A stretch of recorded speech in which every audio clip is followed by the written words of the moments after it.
പിടിക്കപ്പെടാതിരിക്കാൻ മോഷ്ടാക്കൾ പല തന്ത്രങ്ങളും പയറ്റും. അത്തരമൊരു കഥയിലേക്കാണ് ഇനി. കോഴിക്കോട് പന്നിയങ്കരയിൽ കള്ളൻ മോഷണ സമയത്ത് കടും കളർ വസ്ത്രവും മോഷണത്തിന് ശേഷം ലൈറ്റ് കളർ വസ്ത്രവുമാണ് രക്ഷപ്പെടാനായി ഉപയോഗിച്ചത്.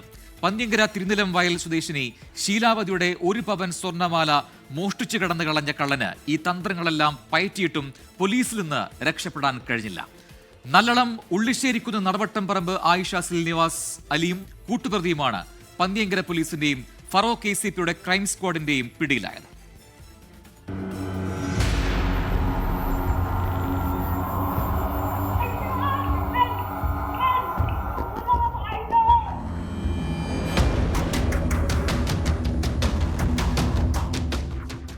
ഈ മാസം 18 വൈകിട്ട് 5:30 VK കൃഷ്ണമേനോൻ റോഡിലൂടെ നടന്നു പോവുകയായിരുന്നു ശീലാവതി.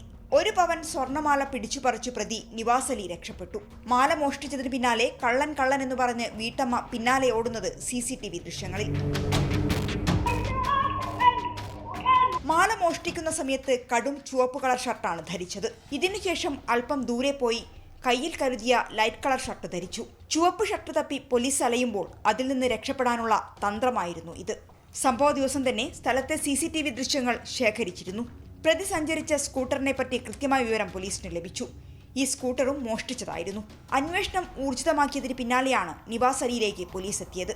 നമ്മൾ CCTV ബേസ് ചെയ്തിട്ട് അന്വേഷണം നടത്തിയതിൽ നിന്ന് മനസ്സിലായത് ഇയാൾ തന്നെ കസബ സ്റ്റേഷൻ പരിധിയിലെ ചാലപ്പുറം എന്ന സ്ഥലത്ത് ഒരു ജ്വല്ലറി ഷോപ്പ് ഉടമയുടെ കടയുടെ മുമ്പിൽ നിർത്തിയിരുന്ന ബൈക്ക് മോഷണം ചെയ്തെടുത്തിട്ടാണ് ഈ മാല മോഷണം നടത്തിയതെന്ന് അന്വേഷണത്തിൽ മനസ്സിലായി. മോഷ്ടിച്ച സ്കൂട്ടർ ടൗണിൽ ഉപേക്ഷിക്കുകയും ചെയ്തിരുന്നു. സ്വർണം വിറ്റ് കർണാടകയിലെ വിവിധ ഭാഗങ്ങളിൽ ആർഭാട ജീവിതം നയിക്കുകയായിരുന്നു പ്രതി. സ്ഥിരമായി മയക്കുമരുന്ന് ഉപയോഗിച്ചിരുന്ന ആളാണ്.